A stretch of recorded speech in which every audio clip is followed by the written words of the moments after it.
Sunita Williams और उनके साथी बूच विल्मोर अमेरिकी समयानुसार 5 जून को सुबह 10 बजे बोइंग के स्टारलाइनर रॉकेट में बैठकर अंतरिक्ष के लिए रवाना हुए थे।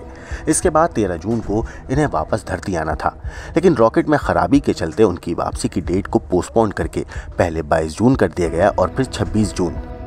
लेकिन ये सारी तारीख निकल चुकी हैं और सुनीता और उनके साथी विल्मोर वापस धरती पर नहीं आ पाए हैं और अब वो वहाँ फंस गए हैं। असल में बोइंग कैप्सूल में खराबी के कारण ऐसा हुआ है। मीडिया रिपोर्ट्स के मुताबिक नासा ने अब इस मामले पर कहा है कि उसके दोनों अंतरिक्ष यात्री अब ज़्यादा वक्त तक स्पेस में रहेंगे, क्योंकि इंजीनियर बोइंग कैप्सूल में पैदा हुई समस्याओं का इलाज खोजने में लगे हुए हैं। दरअसल शुक्रवार को नासा ने ज़मीन पर परीक्षण पूरा होने तक वापसी की तारीख तय नहीं की और कहा कि अंतरिक्ष यात्री सुरक्षित हैं।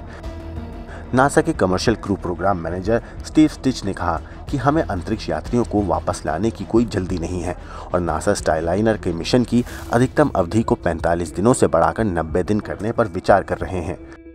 वैसे आपको बता दें कि 5 जून को दोनों अंतरिक्ष यात्री बोइंग स्टारलाइनर कैप्सूल में सवार होकर ISS के लिए रवाना हुए थे। वैसे आपको बता दें कि 5 जून को दोनों अंतरिक्ष यात्री बोइंग स्टारलाइनर कैप्सूल में सवार होकर इंटरनेशनल स्पेस स्टेशन के लिए रवाना हुए थे। वैसे सालों की मेहनत और प्रोग्राम में अलग अलग मुश्किलें और देरियों के बाद बोइंग का ये पहला अंतरिक्ष यात्री लॉन्च था। ये टेस्ट फ्लाइट लगभग 1 सप्ताह चलने की उम्मीद थी।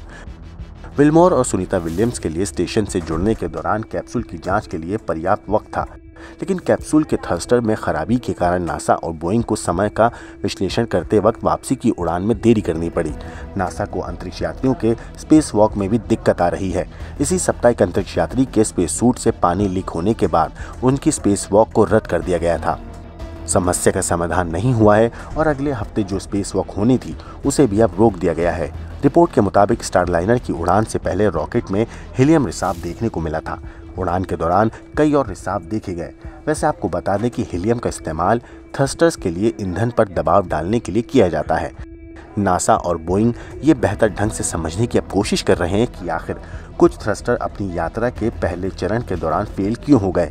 हालांकि 5 फेल थ्रस्टर में से 4 को ठीक कर लिया गया है, लेकिन एक थ्रस्टर के ठीक होने की कोई उम्मीद नहीं है।